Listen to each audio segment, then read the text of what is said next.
அதிமுகவோட ஆட்சி அமைந்ததுமே மறைந்த முன்னாள் முதல்வர் ஜெயலலிதாவோட பெயர்ல 4000 அம்மா மினி கிளினிக்கள் திறக்கப்படும்னு, விவசாயிகளுக்கு 24 மணி நேரமும் மின்சாரம் மீண்டும் வழங்கப்படும்னு அதிமுக பொதுச் செயலாளர் எடப்பாடி பழனிசாமி வாக்குறுதி கொடுத்திருக்காரு. தமிழக சட்டமன்ற தேர்தலை முன்கூட்டியே சந்திக்க தயாராகும் வகையில எதிர்க்கட்சி தலைவரும் அதிமுகவோட பொதுச் செயலாளருமான எடப்பாடி பழனிசாமி மக்களை காப்போம் தமிழகத்தை மீட்போம் அப்படின்னு பிரச்சார பயணம் மேற்கொண்டிருக்காரு.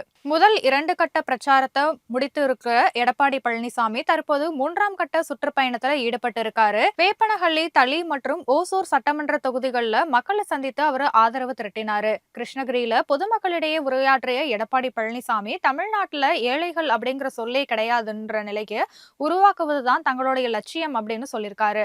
அதிமுகவோட ஆட்சியில திறக்கப்பட்ட 2000 அம்மா மினி கிளினிக் தற்போது மூடப்பட்டிருப்பதாகவும், அதிமுக மீண்டும் ஆட்சிக்கு வந்ததும் 4000 அம்மா மினி கிளினிக் திறப்போம்னு எடப்பாடி பழனிசாமி உறுதியளிச்சிருக்காரு. மறைந்த முன்னாள் முதல்வர் ஜெயலலிதாவோட பெயர்ல ஏழை எளிய மக்கள் பயன்படையும் வகையில மினி கிளினிக் திறக்கப்படும்னு சொன்னாரு. பொதுமக்களோட நிரந்தர சுகாதார பாதுகாப்பை இலக்கா கொண்டு அம்மா மினி கிளினிக்களை அதிமுக அரசு கண்டிப்பா திறக்கும்னு சொல்லியிருக்காரு. அதிமுக அரசானது விவசாயிகளுக்கு 24 மணி நேரமும் மும்முனை மின்சாரம் வழங்கியதோட 2 முறை விவசாயிகளோட கடன்களையும் தள்ளுபடி செய்ததை சுட்டிக்காட்டியிருக்காரு. அதிமுக ஆட்சிக்கு வந்ததும் விவசாயிகளுக்கு 24 மணி நேரமும் மின்சாரம் வழங்கப்படும்னு உறுதியளிச்சிருக்காரு.